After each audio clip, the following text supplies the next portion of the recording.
Great day, everybody. Welcome to MD Ready. My name is Mark, and today I want to discuss another everyday carry topic. And the reason being is because I remember maybe about a month or so ago, I did an EDC video, and of course it included farms and other gadgets, right? But I got to thinking, the greater state of Maryland, my state, repping Maryland hard, yay, is not a pro 2A state, right? So not everybody's blessed and fortunate to have a concealed carry unless they can prove that their life is in danger, that they're involved in some type of law enforcement, the job requires it, or more so that they're a business owner, right? I'm a business owner, so I have CCW Maryland. So, and plus it's also how you word things, right? But any of that. So I was like, well, what do I, because honestly, there are places where you just can't take a farm, right? So I have to be creative in my ability to take things that have a tool, that have that can be used, whatever you can imagine them for, or have a defined use, but that I can also piggyback and use that item as a defense mechanism. So the best tool, of course, I believe, is mace. Now, 9 times out of 10, and if you're going through someplace like the metal detector, like my sister, her college graduation, they took my lady's mace when we went through the metal detector. I mean, it is what his mace is, anywhere from 5 to 15 or 20 bucks, right? It's easy to replace, no need to haggle. You can do a report and try to get it after the event, right? But before I really jump into the mace factor, I'm going to tell you why. Now, some people may think that mace is just for women. No. At all means, I believe that you should try to avoid any confrontation, right? Because at the end of the day, when police get involved, if they see that you were the aggressor and you kicked the guy's tail or maced him, shot him, whatever it was, you're going to jail. So I want to do everything in my power when I'm carrying a firearm, knife, pen, stun gun, mace, to avoid confrontation. I want to show that I am trying to get away. Hey look, I apologize. I'm sorry that you stepped on my foot. Hey look, I apologize. Hey look, I'm going to get out of here. If then they put hands on you or get in your personal space, you got to do what you got to do because you don't want anybody to get that close to you.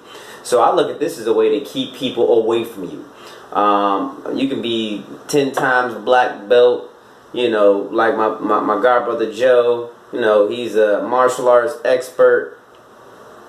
That's not me. The only experience I have in self-defense is I did some boxing when I was in college. I pretty much did it for the workout, but I learned some amazing ways to protect myself, right? But the best fight is the fight that never happens. So, and I don't want to be in a situation where I got to explain to police that some guy looked at me funny or, came over to me, and instead of me just kind of trying to play the role of the positive, neutral person, say, hey, look, man, hey, it's all you. I stick my chest out, beat the crap out the person, or it appears the guy pulls out a knife or whatever it may be, and I shoot the person. I don't want that situation. So the best fight is the fight that never happens, especially if you can use your words to talk something out versus creating more nonsense. Because you don't want to take a life you don't need to. It needs to be like, hey, look, it was absolutely necessary, and you had no other means. You had no, So, but moving on, that's for a different discussion. So I say mace, number one, because I'm going to tell you how it actually saved my life. So about 2 months ago, not to be long-winded, I carry a firearm when I run. I carry a full-size gun when I run, right? I know it's, but what, you can? Yeah, I'm 5'5", 155, 160 pounds. I carry a full-size gun when I run. It is what it is. I can still carry and make use of it. So, but even though I was carrying that particular day, I don't want to have to use it if I don't need to. A rather large German Shepherd was chasing me, and I didn't even have this upscale awesome mace that can possibly scare a bear away, right? Even though I don't trust the bear sprays all that well, but I was running, dog ran up on me, German Shepherd, probably close to about 100 pounds. I felt something approaching, even though I had my headphones, I don't have a block, but I felt something approaching. I heard tapping. It was a dog galloping, trying to grab me by the back of my heels. I turned around, clapped the dog, said, hey, get away, get back. And I kneeled and I talked softly to the dog because the dog, when I clapped, the dog, you know, of course, shot to my left side or right side, whichever side he shot to, and you know, the dog kind of acted as if, you know, was looking at me with one eye but trying to figure out a escape route. It was about 15 feet away from me, 15 or so feet away from me. So I kneeled down on one knee because this gave me the ability to, of course, grab my pepper spray and also make sure my knife was where I can really grab it just in case it didn't work because I didn't press the button. So just in case, you know, I was able to pull out a knife in case it was a situation and started to put in work, right? But anyway, long story short, the dog did this 2 or 3 times. When I clapped at the dog and I said, hey, come here, you know, come here, buddy, the dog growled at me. So I noticed aggression. So I knew that the dog wasn't playing when the dog was running up behind my heels. So the dog wasn't wagging his tail. His tail was down, straight down, and the dog was growling. So I said, okay, no problem, go home. You know, I spoke loudly, clapped, because I want people in the neighborhood to see that I'm not trying to abuse somebody's dog that should have been on a leash to begin with. So close to 100 pounds. So I turn around, I take one of my earbuds out so I can make sure I can hear what's going on, and I backed away. The dog went about his business. Less than 30 seconds later, I'm jogging. I hear it again. I turn around, hey, use exchange words. Hey, didn't I tell you to start running behind me? Stop it. Dog growled again. So what I did was I made sure I had my mace in my hand, and I let the dog get probably 5 feet away from me. And I jogged really slow, and I spent around and sprayed the hell out of this dog. I didn't even have this good mace. I had some basic mace that was only good for like 8 feet. And it was just spray mace. It wasn't mace with it wasn't like the mace with the pepper spray and the dye and all. It was just some regular mace. The dog immediately stopped. The dog immediately stopped, started to cry, rub his eyes, and almost got hit by a car. But thank God it was a large panel vehicle that stopped because the dog stopped, rubbed his eyes, ran in the middle of the street. But I guess the dog was trying to smell his way back home because the dog couldn't see. But I sprayed the hell out of the dog. Because I'd be damned if I'm going to have some wolf-like creature rip my calf muscle out the back of my leg. And the last thing I want to do is shoot or stab the dog, right?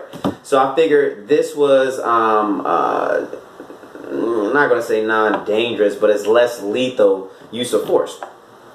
So this isn't just for ladies. This can be good for children. If your child, you know, well, I'm not even gonna get it. But this, if you're 18 and over, maybe 16 and over, this might be an awesome defensive tool. Now, for somebody who's on PCP or some type of, you know, they're danked out on some crazy drug, maybe not. It may give you upper hand, but as we all know that they can fight through this. But I'd rather have this than nothing. And all in all, if I can avoid having to shoot, stab, or fist fight somebody, I definitely want to use this because I want to keep people away from me. I want to have the distance, you know, just like I'm sure you guys seen the videos where maybe a police officer has a person in front of them with a knife and they were shooting the person. They didn't move and they got stabbed still because the person was still moving towards them. To me, I look at this as also the same situation where somebody's running at you with a knife, you're shooting them, and you step to the right or to the left. You know, you're keeping that distance in between you while somebody's still moving and acting crazy and stuff, right? So, anyway, so let me just kind of show you. I know I talked about this probably for at least 5 minutes, right? So, in the greater state of Maryland, if you can't get a concealed carry, if you don't want to risk being denied because you think it might look bad, mace, right? Also, a good knife, right? Good knife.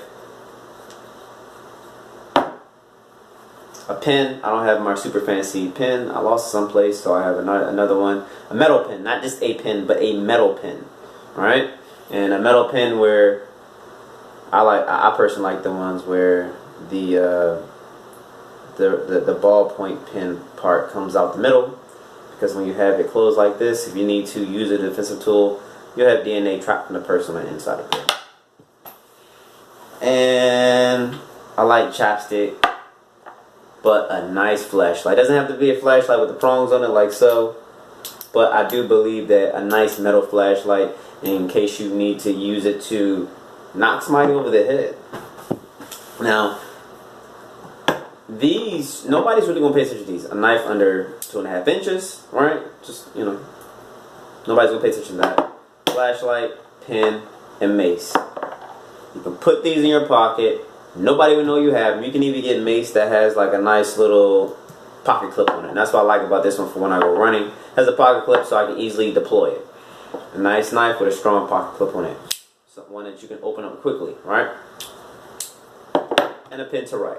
So all of these, you know, you might want to cut a box, string, something, get caught. But then again, you might need to grab it and put it to your side. A nice strong blade, right? Flashlight so you can see. This has come in handy so many times, guys. I was working at a facility where we lost power, and I just finished working out. Laugh at me if you want to, but I actually hung my waterproof flashlight. I had it up in the top of the shower so I can see what was going on while I was in the locker room. Came in handy. I already told you how the mace came in handy, right? And come on, guys, you might need to sign something. Have a nice professional metal pen. $1, $2 at Staples. There's nothing big.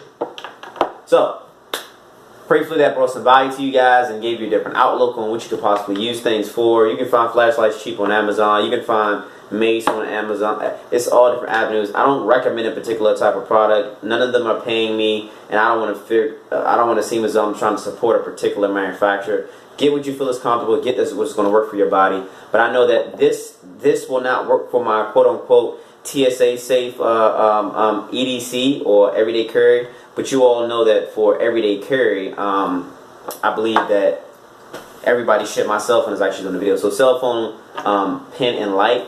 But adding these two devices in, if you're not going to be in a plane, may potentially save your life. It saved mine. So God bless you guys. Thanks and take care.